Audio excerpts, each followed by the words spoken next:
क्या आपने एक बात नोटिस की? जब भी इज़राइल के लोगों ने परमेश्वर की मानी, सारी आशीषें उन्हें मिली,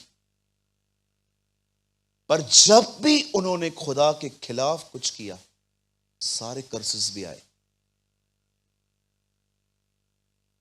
आप जानते हो, जब भी परमेश्वर देखता था ये मेरे लोग मेरे खिलाफ जा रहे हैं, जानते हो खुदा क्या करता था?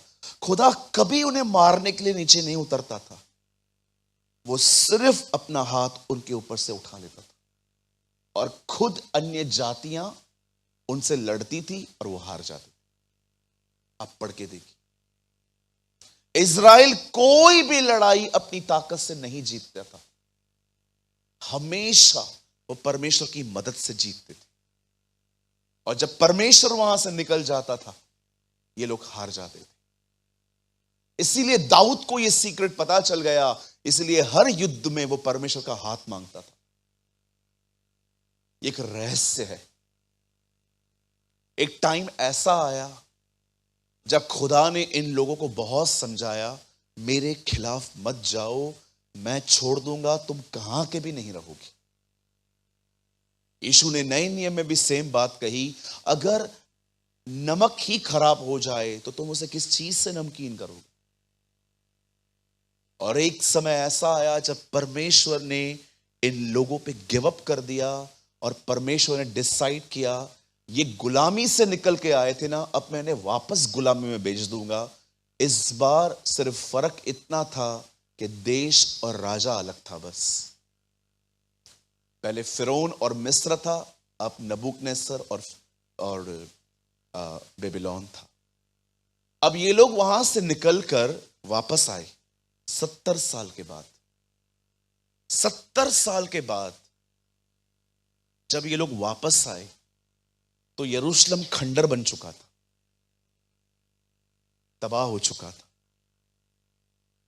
और जब ये बातें जो हुई थी, एक व्यक्ति था, मैंने उसका नाम भी लिखा है, मैं आपको सुनाता हूं उसका नाम। मुझे बहुत पसंद है ये व्यक्ति, क्योंकि बहुत कंसर्न था ये खुदा के लिए। इसका नाम था हनानी। हो सकता है मैं थोड़ा यहूदी नाम लेने के लिए मैं झिझकता हूं, लेकिन जहां तक मैं जानता हूं उसका नाम हनानी था। अब सुनिए क्या हुआ।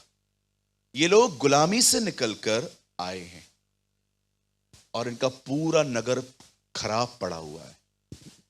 जब ये लोग ये सब देखते हैं, जानते हो वहां से जो लोग ट्रैवल करके गधों पर, घोड़ों पर, खच्चरों पर बैठ के वहां से पास होते थे, जब उस नगर को इस तरह देखते थे ना, तो वो जानते क्या उनके लिए कहते थे? उन्हें ऐसा कहा जाता था कि देखो यहोवा ने इनकी हालत क्या कर दी। लिखा है उनकी बड़ी नाम धराई होती थी। नाम धराई का मतलब होता है कि आपका नाम स्पॉइल किया जा रहा। और जब ये सब कुछ हो रहा था, तब वहां पर एक व्यक्ति था, उसने डिसाइड किया कि वो एक गॉडली मैन से मिलेगा इस बारे में, जिसका नाम था Nehemiah. He was a very godly person. मैं आप में से हर एक को कहना चाहता हूं, इस दुनिया में जो लोग परमेश्वर के साथ चलते हैं, सिर्फ उनके ओपिनियन पे ध्यान दिया करो।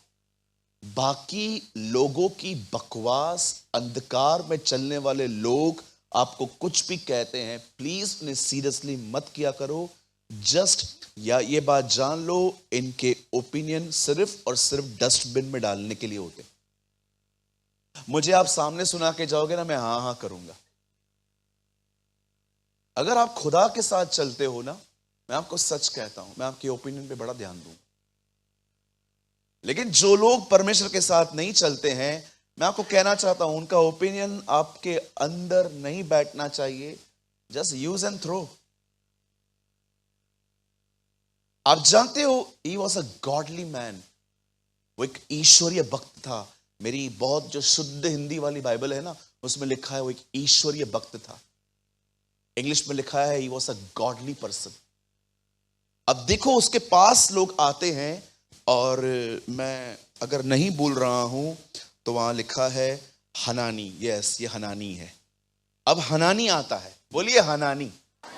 हाँ ओके, ये मेल है, फीमेल नहीं है। हनानी बहन नहीं है, भाई है। बोलिए हनानी। चलो अभी हमने बहुत सारे नाम याद रख रहे हैं, जैसे इंडियन नेम्स होते हैं, कमलेश, रमेश, अशोक, नरेश। आइए थोड़ा इन नामों को भी याद करिए। कहिए अपने बाजू वाले को हनानी। नहीं नहीं, जैसे मैं बोल रहा हूं वैसे हनानी। या हनानी। हाँ, ये आपको कभी नहीं भूलेगा। एक भाई ने कहा क्या मैं लाजर को लालू बोल सकता हूं? मैंने कहा नहीं, लाजर लाजर ही है। ओके, क्योंकि अगर तू आज कहेगा कि लाजर को लालू कहूं, तो कल तू ये भी कहेगा क्या क्या मैं मार्था को कमला कह सकता हूं? मैंने कहा नहीं सर, बिल्कुल नहीं। ओके, इतना ज्यादा दूर मत जाओ। कहिए हनानी। क्या है, हम लोगों ने ना ये नाम बड़े डिफिकल्ट होते हैं। मैं ट्रेन में जा के एक ही चीज सीखा हूं, कल्याण से डोंबिवली, डोंबिवली से थाने, थाने से घाटकोपर, उसके बाद कुर्ला, दादर, बाईकला। इतनी अनाउंसमेंट सुनी है, इतनी अनाउंसमेंट सुनी है, ये सुन सुन के हमें यही याद पड़ता है। लेकिन जब हम बाइबल पढ़ते हैं, यरूशलम, बेतस्दा, जरूबाबेल, थोमा जो दिदुमुस कहलाता था, जब ये वर्ड्स हमारे सामने आते हैं ना, हमें बहुत डिफिकल्टी होती है। तो कोई बात नहीं, इंपॉर्टेंट है इवेंट याद रखना कि क्या हुआ था। अब एक हनानी नाम का एक व्यक्ति आता है, वो पूरा बयां करता है कि क्या हो रहा है। आइए, मैं चाहता हूं आप सब सामने देखिए। ओके, ये मैसेज स्टार्ट हो रहा है। बाइबल बताती है हनानी नेमिया से मिलता है और वो उसे बताता है। नेमिया पूछता है क्या हो रहा है, सब ठीक है वतन में? बोलता है नहीं, कुछ भी ठीक नहीं। क्या हुआ? हम लोग जब से वहां से आए हैं ना, हमारी बड़ी नामधराई होती है। लोग हमारी दीवारों को देख कर के कैसे टूटी पड़ी हुई हैं, बहुत सारी बातें बोलते रहते हैं। आपको पता है, जब ये खबर जो उसका घर से भी ताल्लुक नहीं रखती थी, आपको मैं बताना चाहता हूं, गवर्नमेंट सर्वेंट है ये, सरकारी नौकरी थी इसकी। और आपको पता है ये कौन था? जो भी लोग दरबार में आते थे ना, वो उनको पानी पिलाता था। बोलता है मैं राजा का प्याऊ हूं। अब जानते हो, जब इसे ये बात पता चलती है कि कोई दीवार टूटी है जो हमारी है, और जानते हो उसने क्या किया? लिखा है, जब ये खबर उसके पास पहुंची, इसका एटीट्यूड देखिए, आप मत खोलिए, बता सिर्फ आप ये लगाइए 1:4। यहां देखिए, जब उसे पता चलता है कि परमेश्वर का जो नगर है उसकी दीवार टूटी है, ये बातें सुनते ही मैं बैठकर रोने लगा और कुछ दिनों तक विलाप करता रहा और स्वर्ग के परमेश्वर के सम्मुख उपवास करता और प्रार्थना करता रहा। अब जब इसे पता चलता है कि यह प्रॉब्लम है, उसने डिसाइड किया कि वो खाना छोड़ देगा और न केवल उपवास करेगा, पर बाइबल बताती है उसने प्रार्थना भी की। हम थोड़े डिफरेंट हैं, हम उपवास करते हैं, प्रार्थना नहीं करते। कई सारे लोग उपवासों में जाएंगे, कुछ दुआ नहीं करेंगे। मैं आपको सच कहता हूं, you are wasting your energy and time. कुछ नहीं होने वाला है, वजन जरूर कम होगा, आमीन, लेकिन स्पिरिचुअली उधर ही रहोगे। शॉर्ट टेम्पर, बहुत सारी बातों में वही बातें, वही साइकिल चलती रहेगी। अब जानते हो इस बंदे ने क्या किया? इसने किया उपवास। क्यों उपवास किया उसने? Why he fast? कुछ लोग कहते हैं उपवास करने की जरूरत क्या है, खुदा ऐसे भी तो सुनता है। फिर इसने क्यों किया? आपको लगता है आप इससे ज्यादा आत्मिक हो? आपको लगता है आप इससे ज्यादा स्पिरिचुअल हो? सुनिए, हम में से बहुत सारे लोग ये बात नहीं जानते हैं, उपवास का मतलब होता है परमेश्वर के सामने नम्र बनना, हम्बल बनना। वो जानता था जो काम रुका हुआ है वो खुदा ही कर सकता है और वो उनकी ही मदद करेगा जो नम्र है। बहुत सारे जो लोग हैं ना, उनको लगता है फास्टिंग मीन्स सुबह से लेकर रात तक कुछ भी ना खाना। Brother, you are wrong. उपवास का दूसरा नाम है अपने आप में हम्बिल होना, नम्र होना। आप जानते हो जब इसने उपवास किया, अब मैं आपको बताना चाहता हूं, सुनिए, मैं इसके उपवास को महिमा नहीं दे रहा हूं, पर देखिए इस बंदे ने क्या किया। सबसे पहले जब इसे प्रॉब्लम पता चलती है, ये उपवास करता है और उपवास में दुआ करता है। और जानते हो दुआ में खुदा से क्या कहता है? बोलता है, हे परमेश्वर, तू अपने उस वचन को याद कर, तूने कहा था अगर तुम पाप करोगे मैं तुम्हें यहां वहां कर दूंगा, लेकिन अगर तुमने मेरी बातों को माना, चाहे पृथ्वी के जिस छोर में रहोगे सब जगह से इकट्ठा करके आ जाऊंगा। जब उसने ये प्रतिज्ञा परमेश्वर को बताई कि परमेश्वर तूने कहा था कि अगर हम पाप करेंगे तू हमें तितर बितर कर देगा, लेकिन यदि हम तेरी मानेंगे चाहे हम कहां पर भी हो तू हमें इकट्ठे करेगा। उसने परमेश्वर से प्रार्थना की, और जानते हो प्रार्थना करने के बाद अब देखिए उसके साथ क्या हुआ। उसने परमेश्वर से मदद मांगी, फेवर मांगा। मैं आपसे पूछना चाहता हूं, यहां पर कितने लोग हैं जब आप अपनी जिंदगी के कुछ ऐसे डिसीजंस लेते हैं जो बहुत ही लॉन्ग टर्म्स में चलने वाले हैं? मुझे बताइए आप में से कितने लोग की लाइफस्टाइल है कि आप कुछ समय स्वर्ग के परमेश्वर के सामने उपवास करते हैं, नम्र होते हैं, उससे कहते हैं खुदा मैं ना अपने जिंदगी में मेरी पेट इतनी छलनी हो गई है कोड़े खा खा के, अब मैं और बेयर नहीं कर सकता, अब मैं और ठोकरें नहीं खा सकता, अब मैं और सारी चीजों को बर्दाश्त नहीं कर सकता, इसीलिए मैं फास्टिंग करता हूं, मैं नम्र होता हूं कि कृपया मुझे अपने रास्ते दिखा। मुझे बताइए, समटाइम्स मैं आपको सच कहता हूं, आपके कोड़े आपको बुद्धिमान बना देंगे। बिलीव मी, कई बार आपके जो स्ट्राइप्स जो आपको लगते हैं ना, कई बार हम जब गलतियां करते हैं और जो हमें कोड़े लगते हैं ना, बिलीव मी वो कोड़े बहुत कभी कभी अच्छे होते हैं। ये कोड़े आपको हम्बल बनाएंगे, ये आपको नम्र बनाएंगे। दुख भरी बात तो ये होती है अगर इन कोड़ों को खाने के बाद भी कोई कुछ न सीखा, आपका पेन भी चला गया ऐसे। कई लोगों को खुदा जंगल में ले जाता है ताकि वो उनको कुछ सिखाए, वो वहां पर भी कुछ लर्न नहीं कर पाते अपनी सफरिंग में से। जानते हो जब परमेश्वर ने इस बंदे की दुआ को सुना, अब क्या हुआ? इसने परमेश्वर के सामने नम्र होकर मदद मांगी, सहायता मांगी। उपवास का दूसरा नाम ही है नम्र होना, हम्बल होना। हम्बल व्यक्ति बॉडी लैंग्वेज से नहीं पहचाना जाता, उसका मन खुदा के सामने बैठ जाता है अगुवाई के लिए। क्या लगता है आपको, हम्बल व्यक्ति सिर्फ बॉडी लैंग्वेज से पता चलता है? मैं आऊं और झुक झुक के आपसे बात करूं, प्रेज द लॉर्ड, मैं तू नहीं आप करके बात करूं और आप इससे जानोगे कि I am a humble? Humble व्यक्ति जो होता है ना, वो अंदर से खुदा के सामने बैठा हुआ रहता है और उसकी लीड का वेट करता है।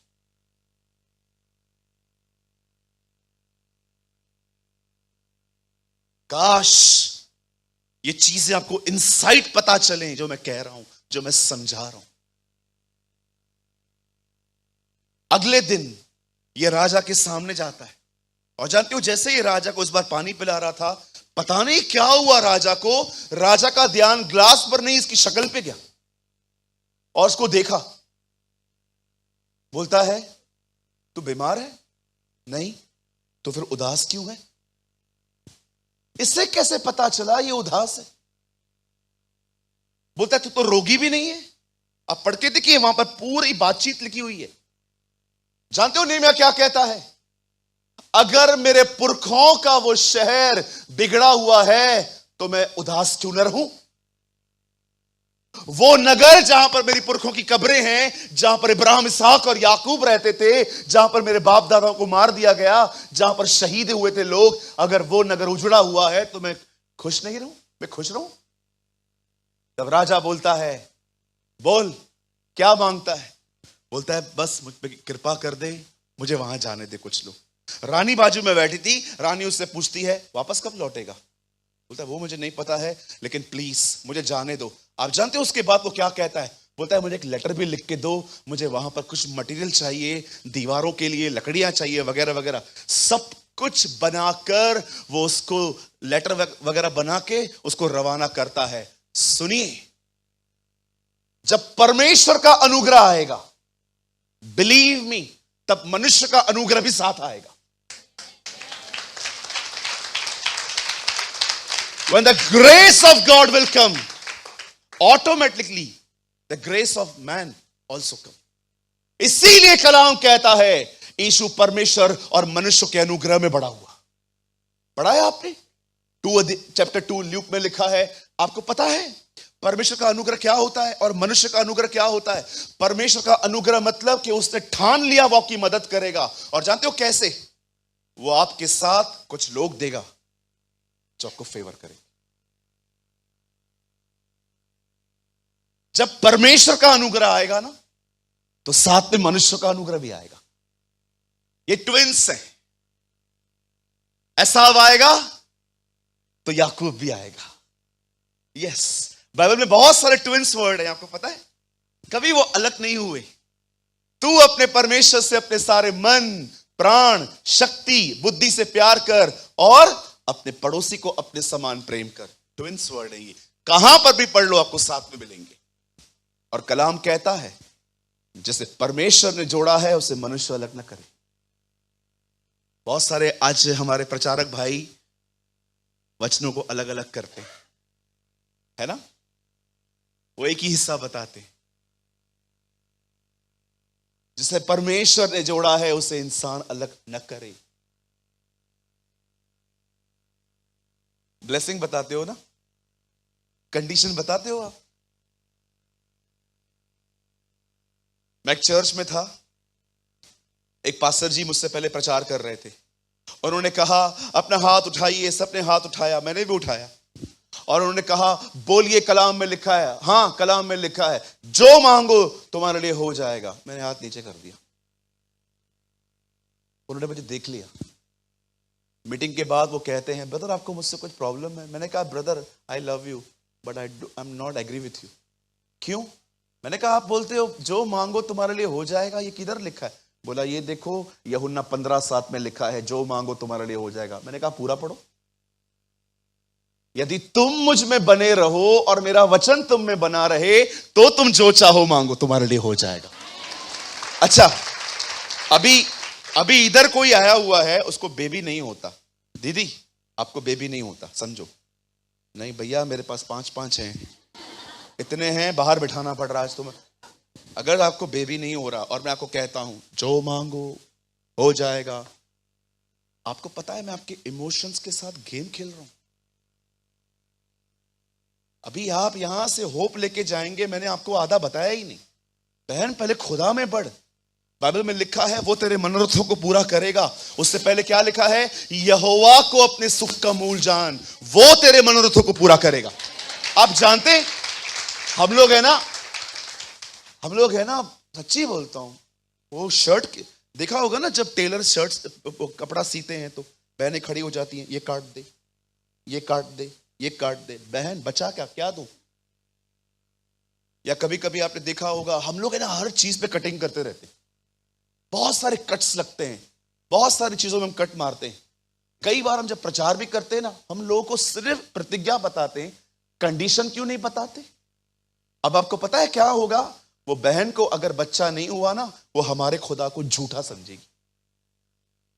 Don't play with people's emotions. आपने कभी देखा है मैं इतना जल्दी प्रोफेसी करूं? आपने कभी देखा है मैं नीचे आऊं और जल्दी से आपके ऊपर हाथ रखूं? अरे 4 बार खुदा मुझे नहीं कहता ना, योना की तरह पानी में नहीं फेंकता, तब तक नहीं करता। एक बार तो मुझे ऐसा लगा मुझे परमेश्वर ने पीछे से धक्का दिया, जा। ओके, जा रहा है। मुझे बहुत डर लगता है क्योंकि मैंने अपने पास्ट में ये बहुत गलतियां की हैं। मैंने कई लोगों के लिए ऐसे कुछ बोल दिया था, ब्रदर प्रभु मेरे को बोल रहा है। मुझे प्रभु अंदर से बोल रहा है, बोलता है मैंने नहीं बोला, तू बोल रहा है ये। मैंने कहा आई एम सो सॉरी लॉर्ड। आपको पता है जब खुदा बोलता है तो क्या होता है? वो पूरा होता है। जो खुदा की तरफ से नहीं है वो पूरा नहीं होगा। इसीलिए आप में से जितने भी लोग यहां पर मुझे देख रहे हैं, ये बोलने से पहले 100 बार सोचा करो, प्रभु मुखे चाहिए, परमेश्वर ने मुझसे कहा। कुछ लोगों से तो प्रभु मूसा और एस्तर से भी ज्यादा बात करता है, मूसा से भी ज्यादा इससे बात करता है। करता है ना? मूसा से भी इतनी बात नहीं करता था जितना वो आपसे बात करता है। ब्रदर, हाँ कल रात को मैं बैठा था, हाँ तो मुझे खुदा ने कुछ कहा। क्या? मुझे खुदा ने कुछ कहा। क्या? मुझे प्रभु ने कहा इस बंदे से तूने पैसा लिया है ना, नहीं देना है।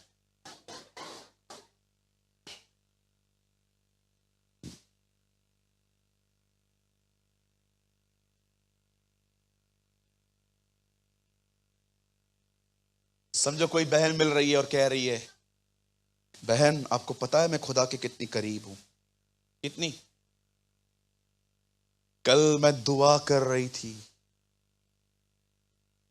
एक बहन ने मुझे अपनी कुर्ती दी थी पहनने के लिए, मुझे आज खुदा ने कहा नहीं लौटानी है, वो मैंने तुझे दी है।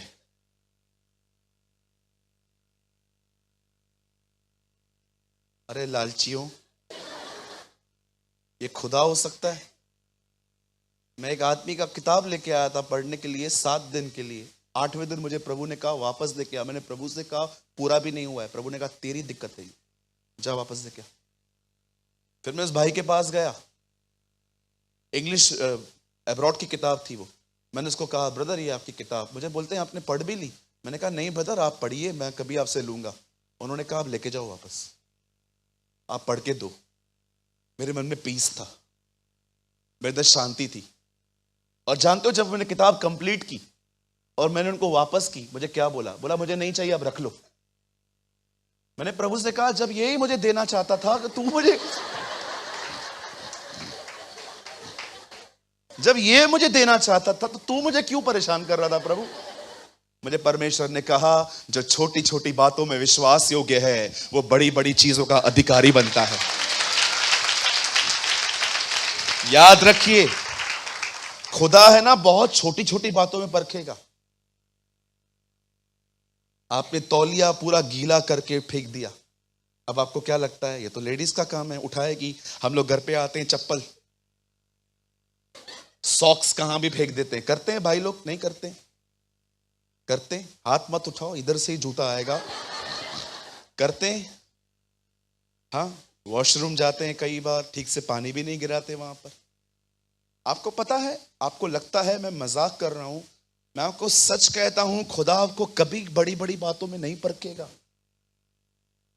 एक भाई ने कहा मुझे दर्द है, मैंने कहा प्रार्थना कर। नहीं, मुझे प्रभु ने दिया है। मैंने कहा कहां लिखा है ये? उसने पौलुस को दिया था। मैंने कहा तू पौलुस है? पौलुस की बातें करते हो, पौलुस की तरह जीवन जीते हो? बोला नहीं, रहने दो, ये मुझे नम्र होने के लिए, नम्र होने के लिए नहीं, घमंडी तुझ में से घमंड निकालने के लिए रखा गया है। ऐसी बड़ी बड़ी बातें करते हैं भैया। मेरे को है ना, बहनें बोलती हैं प्रभु ने मेरे को 40 दिन उपवास करने के लिए कहा है। 40 दिन, वो 40 के 40 दिन उसके साथ रह के देखो, घर पे इतने झगड़े करती है, वो इतना लड़ती है। भूख में लोग उसको बोलते हैं मम्मी खाना बना के दे, मैं खाऊं नहीं, तुम लोग को खिलाती रहूं। ऐसा उपवास किस काम का मेरी बहन?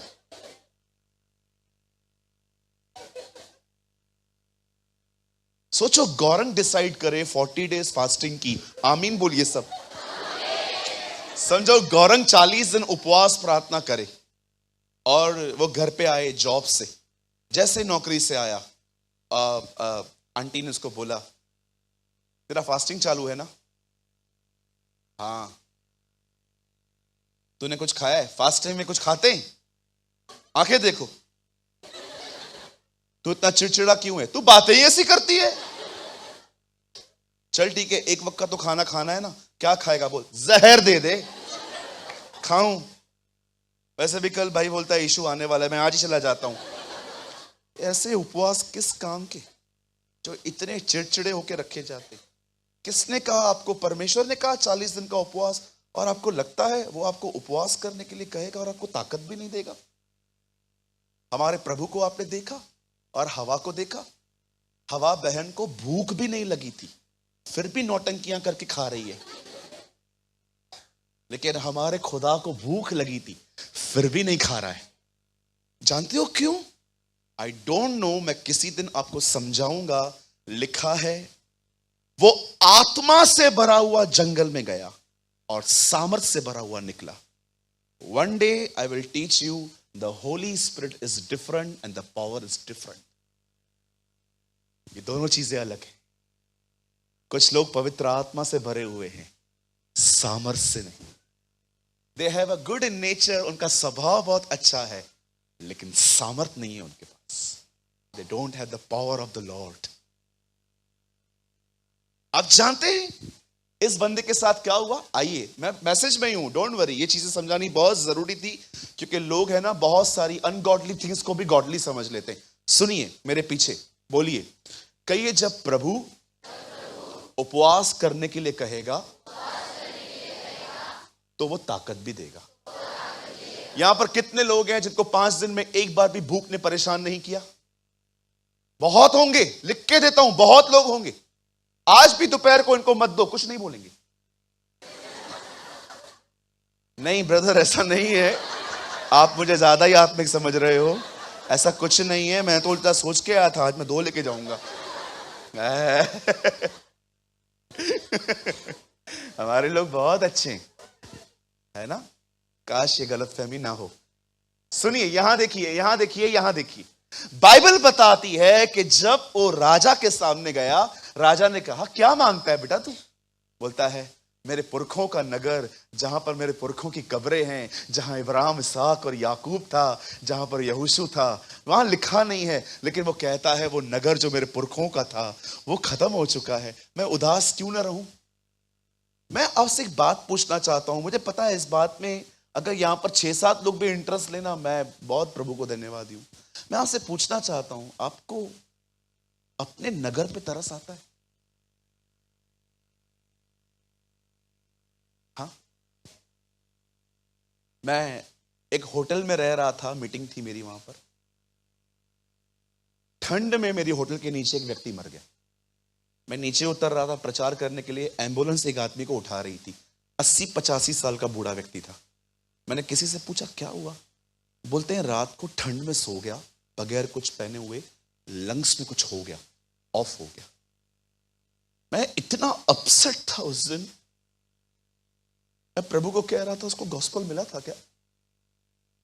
मैं आपसे पूछना चाहता हूं, आपको अपने लोगों पे तरस आता है जब आप देखते हो, स्पेशली उन लोगों के लिए जो परमेश्वर को जानते ही नहीं?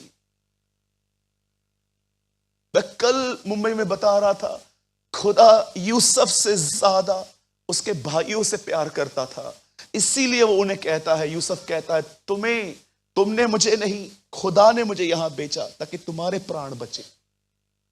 यीशु कहता है, मैं एक भेड़ को ढूंढने के लिए मैं 99 को साइड रखता हूं। मैं आपसे पूछना चाहता हूं, जब आप ऐसे अपने अनकन्वर्टेड ऐसे लोगों को जब देखते हैं जो खुदा को नहीं मानते, आपको उनको देख के लगता है यार वो जो धनवान की हालत हुई थी, क्या ये हालत इनकी भी होगी? क्या ये आने वाले दिनों में, फ्यूचर में पानी के लिए तरसेंगे? आप जानते हो, जब लूत के लिए ऐसा लिखा है, स्टार्टिंग के डेज में वो बहुत स्वार्थी व्यक्ति था। इब्राहिम ने उससे कहा, तुझे जो लेना है ले ले। उसे ग्रीन पास्चर्स चुने थे। लेकिन आपको पता है पतरस में क्या लिखा है? अंतिम दिनों में वो चेंज हो गया था। लिखा है, अधर्मियों के चाल चलन को देखकर वो अपने मन में पीड़ित होता था, तकलीफ होती थी उससे। वो देखता था ना फॉर्निकेशन, जब ये लड़के लड़कों के साथ गुनाह, लड़कियां लड़कियों के साथ, वो जब ऐसे अननेचुरल सेक्स की बातें सुनता था ना, उसका दिमाग खराब होता था कि ये हो क्या रहा है। क्या मैं आपसे पूछना चाहता हूं, अगर आपकी लिस्ट में भी ऐसे लोग रहते हैं जो गे होते हैं, लेस्बियन लड़कियां होती हैं, या कभी कभी आप देखते हैं लोग लिव इन रिलेशनशिप में रह रहे हैं, मैं आपसे पूछना चाहता हूं, क्या आपको उनके ऊपर तरस आता है? क्या आपके अंदर आत्माओं को जीतने का बोझ है? कहीं ऐसा तो नहीं है अपनी ही पवित्रता में इतने बिजी हो कि किसी का दुख ही नहीं दिखाई देता आपको? कुछ लोग है ना अपनी प्यूरिफिकेशन में इतना बिजी रहते हैं, सारा दिन सुबह से लेकर रात तक गीत गाते हैं, पवित्र बन पवित्र बन पवित्र बन पवित्र बन पवित्र बन पवित्र बन पवित्र बन पवित्र बन, बी होली। गाली नहीं निकलनी चाहिए। कभी कभी स्वयं से थोड़ा ध्यान निकालो। देखो आपके कभी कितने लोग हैं यहां पर जाते जाते किसी से पूछ के जाते हैं, दीदी कोई प्रेयर रिक्वेस्ट है आपका, कोई प्रार्थना निवेदन है आपका? बहन आप हंस नहीं रहे हैं आज, सब ठीक है? अगर आपको कंफर्टेबल फील होता है तो मुझे बताइए, मैं दुआ करूंगी। प्रॉमिस यू किसी को नहीं बताऊंगी। किसी को बोलते हैं आप कि खड़े हो जाते हैं, कितने लोग मेरे को प्रेज द लॉर्ड बोलेंगे? हिटलर,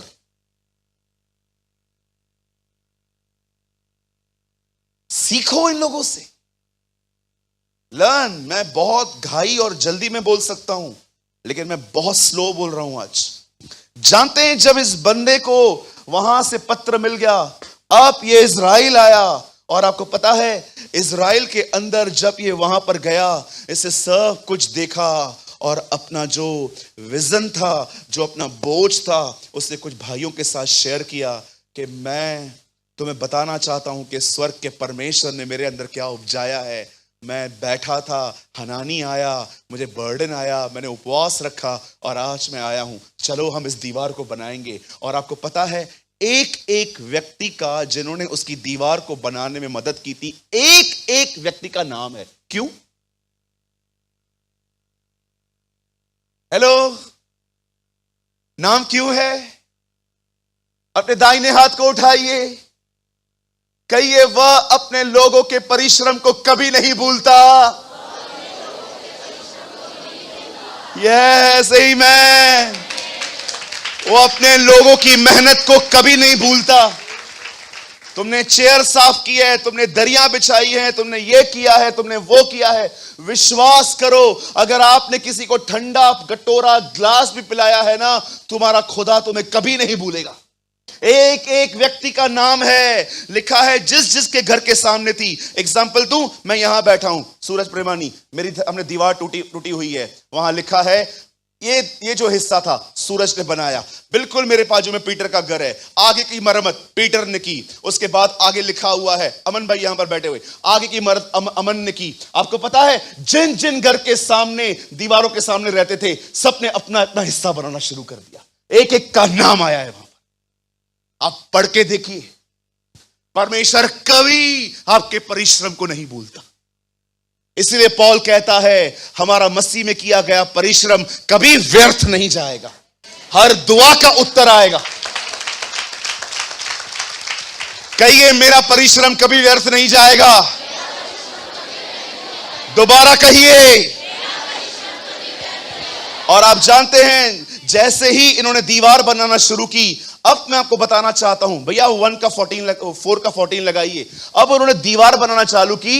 अब वहां पर कुछ भाई लोग आए, उसमें से एक बंदे का खाली आपको मैं नाम बताता हूं, उसका नाम था संबलत। जब इसे पता चलता है कि यह बंदा दीवार बनाने के लिए यहां पर आया है, आपको पता है वो उनको बहुत धमकियां देता है, और वो धमकियां उनके कानों तक पहुंचती हैं। नहीं 4 का वो जो पहले लगाया था आपने, 4 का 10। परंतु यहूदी कहने लगे, अब उन लोगों ने धमकियां दी। जानते हो धमकी क्या दी? जब ये दीवार बन रही थी ना, ये लोग ठट्ठे उड़ा रहे थे। बोलिए ठट्ठे। हम लोग कैसे ठट्ठे उड़ाते हैं? लोगों की नाक पर, हाइट पर, मोटापे पर। किसी की आंखें टेढ़ी होती है तो हम उसको बोलते हैं, ओ देख इसकी आंखें देख। गंदी आदतें लोगों। अगर आप दूसरों की कमजोरियों को देखकर आप किसी का मजाक उड़ाते हो, I am so sorry, you are a evil person. आप दुष्ट हैं, मुझे माफ कीजिए। अगर आप किसी का भी मजाक उड़ाते हैं, उसकी पर्सनैलिटी, उसकी गरीबी, उसकी कमजोरियां या उसकी गलतियों की वजह से वो भुगत रहा है, जो मेरे भाइयों मेरी बहनों, कभी किसी का मजाक ना उड़ाएं। किसी को हंसाने के लिए दूसरों का मजाक ना उड़ाएं। मजाक उड़ाना है ना, अपनी कमजोरियों पर लोगों को हंसाओ, अपनी शॉर्टकमिंग्स बताओ कि मैंने कौन सी गलतियां की है, लेकिन कभी भी किसी की भी शॉर्टकमिंग्स, किसी भी व्यक्ति ने जिसने कुछ गलतियां की और आज वो भुगत रहा है, और जैसे इन्हें इंग्लिश में कहा गया है मॉकर्स। पढ़ा है आपने पतरस में, अंत के दिनों में हंसी उड़ाने वाले आएंगे। वे कहेंगे कहां गई उसकी प्रतिज्ञा जो तुम बोलते थे, वो आ रहा है, वो आ रहा है, वो आ रहा है, कहां है वो? कभी मौकर मत बनिए। आपको पता नहीं है आप क्या खो दोगे। बहुत सारी चीजें जो आप हंसी हंसी में बोलते हो ना, लोगों के अंदर कड़वाहट लेके आएंगी। ये लोग हंस रहे थे और जानते हो हंसी में क्या बोल दिया इन लोगों ने? हे, दीवार बना रहे हैं ये लोग, और जानते हो हंसी हंसी में क्या बोलते हैं गीदड़ भी कोई चढ़ जाए तो दीवार गिर जाएगी। ये लिखा है वहां, ठाका लिखा है वहां पर। धमकियां दे रहे थे वो लोग, मजाक उड़ा रहे थे वो एक दूसरे का। कुछ लोग बहुत पतले होते हैं ना, उनका मजाक उड़ाया जाता है। कुछ लोग बहुत मोटे होते हैं, उनका मजाक उड़ाया जाता है। कभी कभी कुछ लोग बचपन से कुछ कम बुद्धि लेके पैदा होते हैं, कई बार उनका मजाक उड़ाया जाता है। इवन कभी कभी अगर एक व्यक्ति प्रार्थना करता है और अगर आप देख रहे हो कि वो आपको उसकी स्टाइल पसंद नहीं है, एंड यू इनसाइड सारा की तरह, खुदा आएगा इब्राहिम की तरफ, आपसे पूछेगा तू हंसा था ना? नहीं,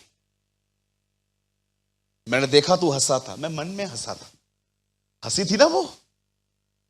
हाँ, जानते हो जब ये धमकियां इजराइलियों को सुनाई दी तब क्या हुआ? और यहूदी कहने लगे दाने वालों का बल घट गया और मिट्टी बहुत पड़ी है, शहरपना नहीं बन सकती। इन लोगों ने काम रोक दिया। यहां देखिए, बताइए काम क्यों बंद हो गया? कहिए क्योंकि लोगों की धमकियों पे ध्यान दिया गया। बोलो बाजू वाले को।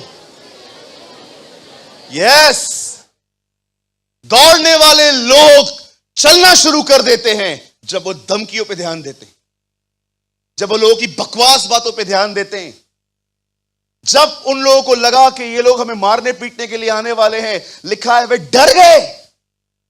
और जानते हो क्या बोल रहे हैं? देखो हमसे नहीं होवे, अब हमसे नहीं होने वाला ये सब। जब नेहम्याह ने देखा कि ये लोग डर गए हैं, देखिए 14 में वो उन्हें क्या कहता है, 14 में। अब देखिए, यहां देखिए, नहीं बदल एक वर्ड लगाइए 4 का। तब मैं देखकर उठा और रईसों और हाकिमों और सब लोगों से कहा उनसे मत डरो, प्रभु जो महान और भय योग्य है उसी को सिमरण करके अपने भाई बेटों स्त्रियों के घर युद्ध करना। आप जानते हो जब उसने देखा कि इन लोगों को डर ने पकड़ लिया है, वो उन्हें कहता है सुनो, अपने परमेश्वर को जो महान है और भय योग्य है उसको याद करो, उसी को याद करो। योना, भैया एक वर्ड लगाइए योना। यहां देखिए सब, योना का 2 अध्याय उसका 7वां वचन देखिए। योना अपनी दुआओं में क्या कहता है परमेश्वर से। जोना 2:7 यहां देखिए।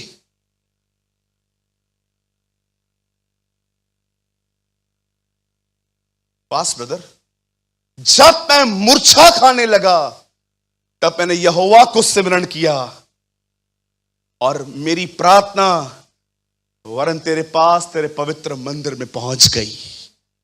आइए मैं चाहता हूं अब आप सब सामने देखिए, बाइबल छोड़ दीजिए अपना, सुनिए।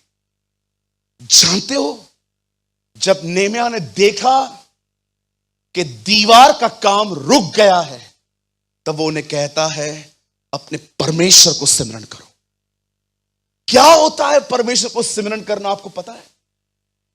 आज मैं आप में से हर एक को जो अपनी जिंदगी में तरह तरह की यातनाएं भोग रहे हैं, आप चाहे मेंटली हैं, स्पिरिचुअली हैं, इमोशनली हर्ट हैं, इंसान 3 जगहों पे सफर करता है, याद रखिएगा। मेंटली, फिजिकली, इमोशनली, ये 3 तरह के दर्द होते हैं इंसान के अंदर। कोई बहुत मन में परेशान है, कोई इमोशंस में हर्ट है, कोई बदन के अंदर तकलीफें भोग रहा है। आप में से जितने लोग यहां पर बैठे हैं, चाहे आप फिजिकली किसी प्रॉब्लम में हो, मेंटली किसी प्रॉब्लम में हो, इमोशनली किसी प्रॉब्लम में हो, मैं फिर से कहता हूं, हर इंसान अपने जिंदगी में 3 जगहों पे सफर करता है। अगर आपको यह बात नहीं पता है, एटलीस्ट आज लर्न करो।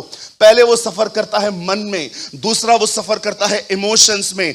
किसी ने आपको कुछ कह दिया, आप हर्ट हो गए और आपको तकलीफ हो रही है कि मुझे ऐसा बर्ताव किया गया, या आप मन में कई बार टेंशन लेते हैं, या आप फिजिकली कभी कभी बीमार होते हैं। आप किसी भी जगह पे क्यों नहीं हैं, मैं आप में से हर एक को कहना चाहता हूं वही वचन जो नेहमिया ने इजराइल के लोगों से कहा, अपने परमेश्वर को सिमरन करो, अपने खुदा को याद करो। जानते हो परमेश्वर को याद करने का अर्थ क्या होता है? यहां पर योना कहता है, जब मैं मूर्छा खाने लगा, जब मैं निराश होने लगा, मैंने अपने परमेश्वर की तरफ देखा। दाऊद के लिए लिखा गया है, जब उसने देखा कि उसका परिवार लूट के अंदर चला गया है, उसने यहोवा को सिमरन करके हियाव बांधा। मुझे बताइए, कब तक कोई आपको इंकरेज करेगा? कब तक कोई आपको उत्साहित करेगा? कब तक लोग आपको काउंसलिंग देते रहेंगे? कब हम ये सीखेंगे खुदा को याद करना और अपने आप को उत्साहित करना क्या होता है? आज मैं सिर्फ और सिर्फ इस उपवास प्रार्थना में सिर्फ आने वाले 10 मिनट मैं आपको समझाना चाहता हूं, परमेश्वर को याद करने का अर्थ क्या होता है। परमेश्वर को याद करने का अर्थ यह नहीं है कि आप आंखें बंद करो और इमेजिन करने लग जाओ कि स्वर्ग एक सफेद जगह है, वहां पर एक सिंहासन है और एक बड़ा व्यक्ति वहां पर बैठा है। मोस्ट ऑफ लोग ये सोचते हैं।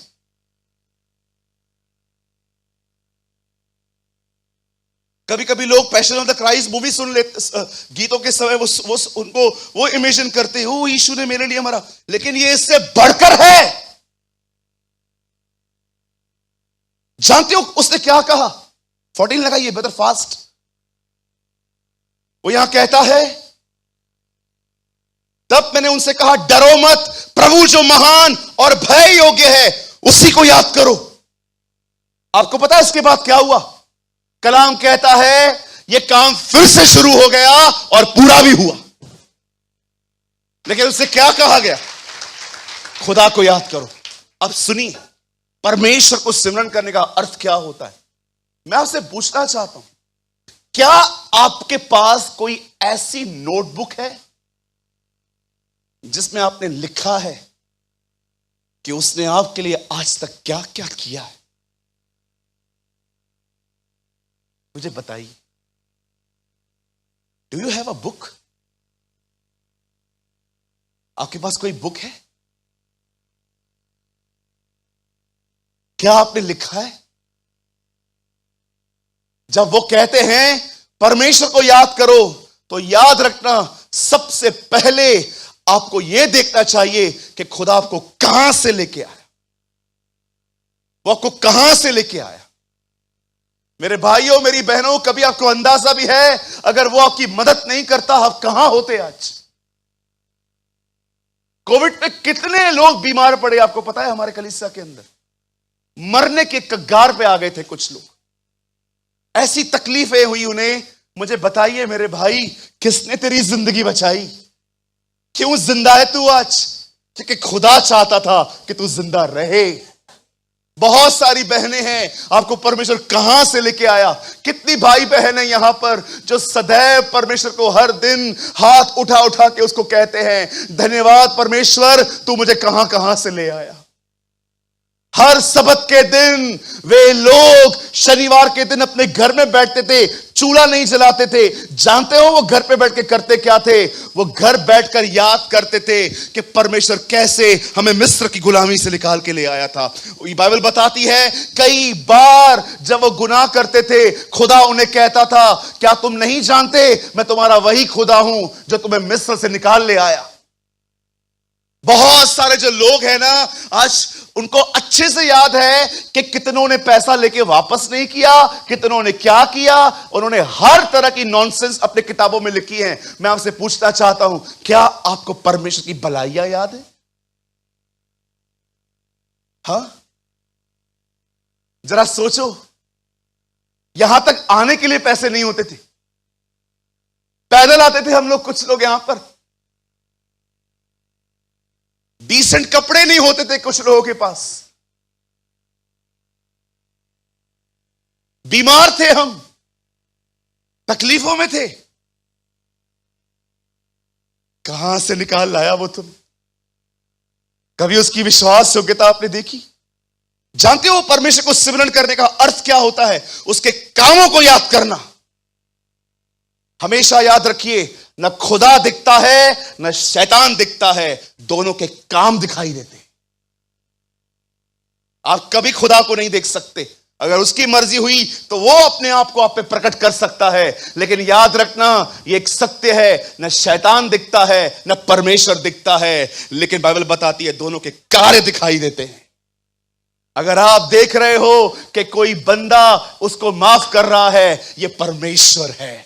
और आप देख रहे हो कि कोई किसको पीट रहा है, याद रखना ये शैतान का काम है। याद रखिए, न खुदा दिखता है न परमेश्वर दिखता है, पर दोनों के काम दिखते हैं। इसीलिए 1 यूहन्ना 3 में लिखा है, परमेश्वर का बेटा इसलिए प्रकट हुआ ताकि शैतान के कामों को नाश करे। सबसे पहले परमेश्वर को सिमरन करो। जानते हो क्यों? याद करो उसे तुम्हारे साथ क्या किया था। मैं ना पूरा दिन निकाल सकता हूं ये याद कर करके कि उसने मुझे क्या किया था। कैसे पप्पा को चंगा किया, मेरी मां को डिस्क से आजाद किया, मेरी बहन को बच्चा दिया, मुझे आशीष दी, मुझे ये दिया, मुझे वो दिया। ओ याद कर करके अविश्वास निकल जाता है और मैं उसको कहता हूं, धन्यवाद, तू वही खुदा आज भी मेरे साथ है। You are the same God. यही तो कारण था यहोशू और कालेब उन लोगों के सामने कहते हैं, सुनो, डरो मत। खाना बनाने में स्ट्रगल है, खाने में नहीं। चलो, वो हमारी रोटी ठहरेंगे, हम उन्हें सैंडविच की तरह खाएंगे। और जानते हो यहोशू क्या कहता है? चलो हम लड़ेंगे। क्यों? क्योंकि परमेश्वर हमारे साथ है। God is with me.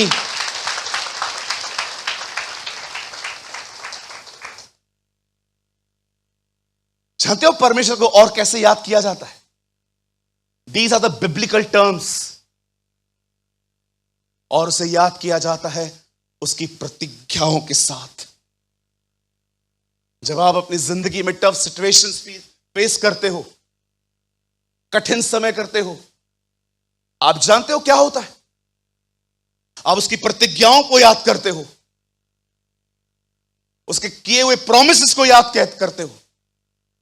कितनी बहनें हैं मुझे बताइए,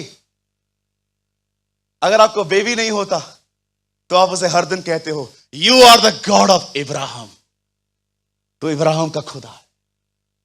कितने लोग हैं यहां पर? मैं नहीं कहता कि आप प्रॉस्पेरिटी में जाओ, लेकिन मैं आपसे पूछना चाहता हूं, कितने लोग हैं जिन्हें फाइनेंशियल प्रॉब्लम है और आप उससे कहते हो, you are the God of David, तो दाऊद का परमेश्वर है। कितने लोग हैं यहां पर मुझे बताइए, जब आप अकेला फील करते हैं आप उससे कहते हैं, तो वही है जिसने आदम के लिए सहायक बनाई, उसका नाम था हवा, और तूने पवित्र आत्मा को सहायक कहा, मुझे भर दे अपने आप से। You remember his promises. कभी कभी हम लोग पता है क्या करते हैं? यहां देखिए, हमारे अंदर फेथ नहीं होता है ना, हम जानते हो किन शब्दों में इसको कवर करते हैं? प्रभु की मर्जी पूरी हो। बहुत बार लोगों में फेथ नहीं होता है, पर जानते हो क्या बोलते हैं थकने के बाद? अभी फेथ नहीं है, डिस्करेज है, तो जानते हो लोग लास्ट में क्या बोल के कवर करते? जैसा प्रभु को ठीक लगे। अगर आप यहां पर आए हैं और आपका परिवार विश्वास में नहीं है, आपको यह लगता है आपको प्रभु के सामने ये बैठ के बोलने की जरूरत है, प्रभु मुझे बताइए आप मेरे परिवार को बचाएंगे कि नहीं बचाएंगे? Are you foolish? आप मूर्ख तो नहीं है? मुझे डर लगता है कोई ऐसा तो यहां पर नहीं बैठा है 3 साल से जिसने इतना भी लर्न नहीं किया है कि खुदा के कलाम में लिखा है कि परमेश्वर चाहता है कि हर एक का उद्धार हो।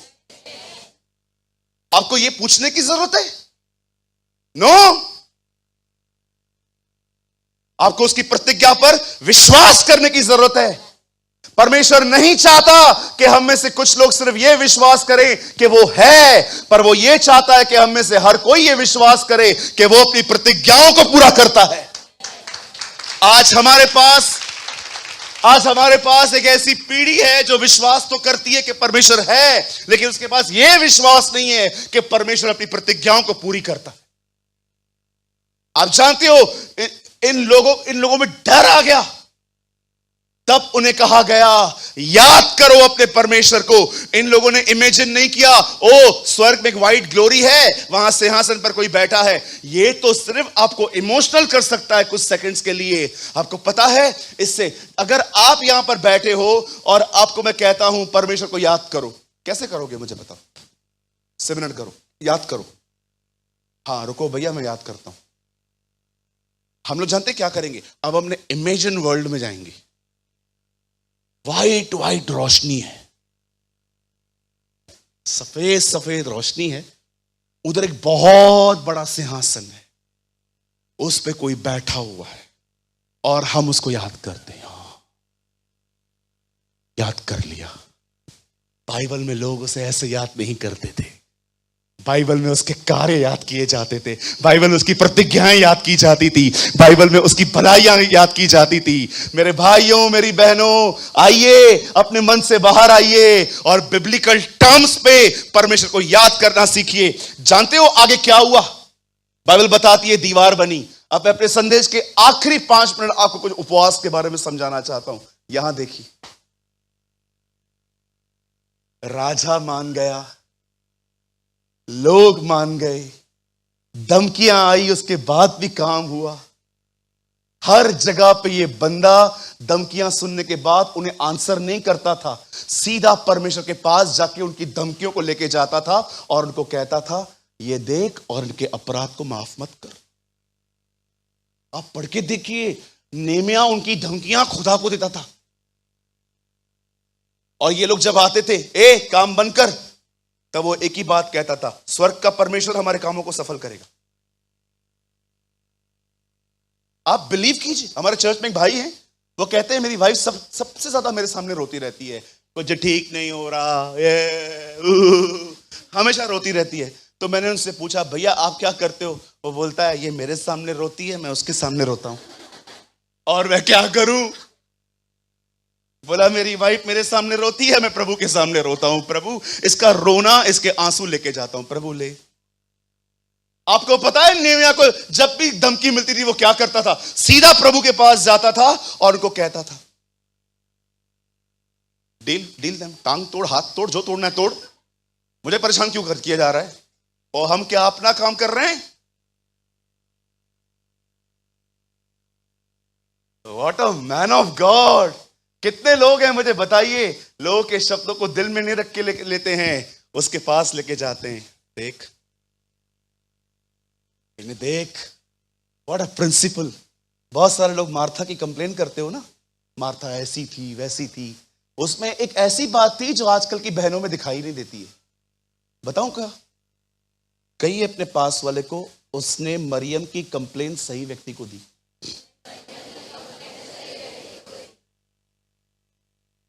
वो किसी के पास नहीं गई। क्या हुआ? वो देख रही है, she is my sister, lazy. क्या हुआ? 5 घंटे से खड़ी हूं, टमाटर खुद काटे, शिमला मिर्ची खुद ही काटी, कांदा काटा, पाव भी खुद ही लेके आई हूं। पाव भाजी मसाला नहीं मिल रहा था, दूर से जाके लेके आई हूं कि मैं यीशु को खिला सकूं। सब देख रही है, आई नहीं।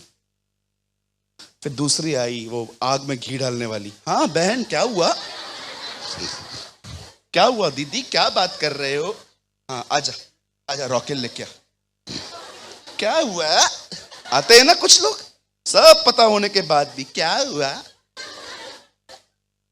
आइए आइए आइए, रॉकेट लेके आइए, आइए पेट्रोल लेके आइए, क्या हुआ, नहीं कुछ भी नहीं, मैं कंप्लेन नहीं, मैं बुराई, मुंह से मैं बुराई नहीं करना चाहती, मैं कुछ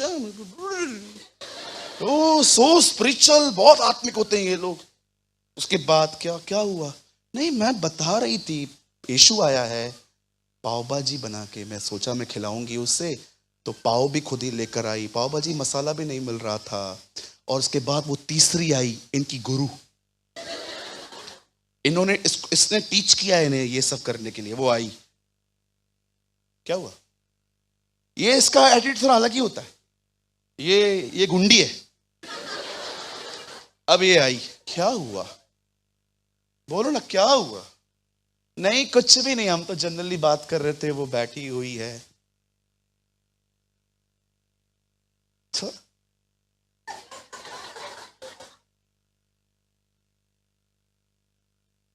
अरे सुधरो, आग में घी डालने वालों, तुम लोग क्या हंस रहे हो, तुम भी करते हो ये सब। जानते हो जब मरियम ने देखा, मरियम बैठी थी, जब ये मार्था को पसंद नहीं था, एक्चुअली गलत मार्था थी, वो आके यीशु को क्या कहती है, प्रभु आपको चिंता नहीं है, ये देखो इंसान खुदा को बोलता है तू भी चिंता कर। तू क्यों ऐसे बैठा हुआ है।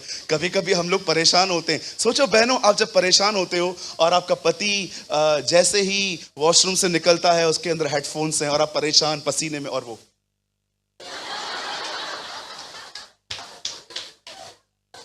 तो गाओ हालेलुया, तो गाओ हालेलुया, और आप रोटियां पका रहे, और वो यीशु ने हमें बचाया पाप की जाल से, हे तो गाओ हालेलुया। कुछ लोग है ना खुद दुखी होते हैं ना, उनको लगता है सब दुखी हो, अरे तू दुखी है मैं क्यों हो जाऊं। वो चेले भी ऐसे ही थे, वो बोट में सोया था, उसको बोलते हैं उठ, तेरे को चिंता नहीं है, सोया हुआ है, ये इंसान है, परमेश्वर हमें सिखाता है चिंता मत करो, हम खुदा को कहते हैं चिंता कर। ऐसा कैसे नहीं करता है तू चिंता, तुझे कोई चिंता नहीं है। सोचो मेरी बहनों, अगर आपका पति आपको ऐसे से ट्रीट करे, आप आराम से आप रोटियां सेक रहे हो, बना रहे हो, आपका बच्चा आपका पैंट पकड़ खड़ा है, मम्मी मेरे को जाना है, मेरे को टिफिन दे, और उसका आपका पति आप उस दिन पानी भी नहीं आया है और लाइट भी बंद है और आप खाना बना रहे हो और ये बाहर निकलता है, तो गाओ हालेलुया, तो गाओ हालेलुया। ओ हालेलुया आपको भाई आग लगा देगा अंदर से, पवित्र आत्मा का आग नहीं, गंदा आग। और जैसे वो वैसे आप पूछ रहे थे, आप सोच रहे थे, वो आए और पूछे और पूछे पूछे पूछे, जैसे उसने खोला और वो आके कंधे पे बोलते, और क्या हुआ, सब ठीक है, हाँ हाँ सब ठीक है। इतने टाइम से आप वेट कर रहे थे वो पूछे, और अब आपको वो पूछ रहा है तो आप बोलते हैं सब ठीक है। आप जानते हैं, यहां देखिए, वो रोया, उसने उपवास किया, उसे राजा ने कहा जा, उसे भाइयों का फेवर मिला, उससे अपना काम कंप्लीट किया। जानते हो ये क्यों हो पाया? दो वजहों से। एक, उसे परमेश्वर की दया मिली, दूसरा वो नम्र बना।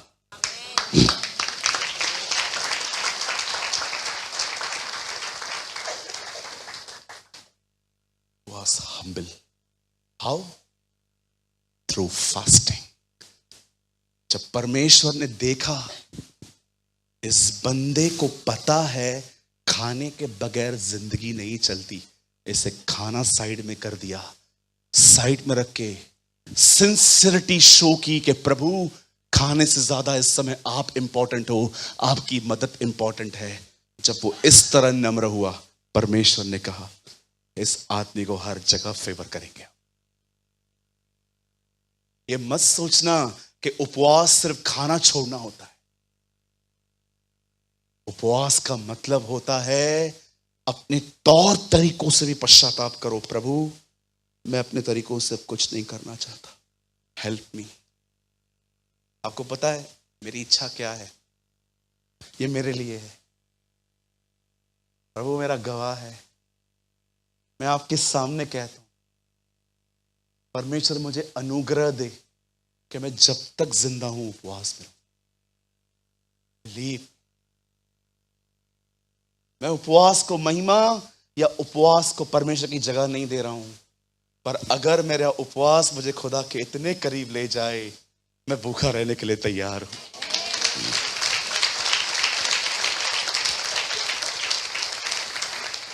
मेरे भाइयों, मेरी बहनों, बी हम्बल, बी जेंटल,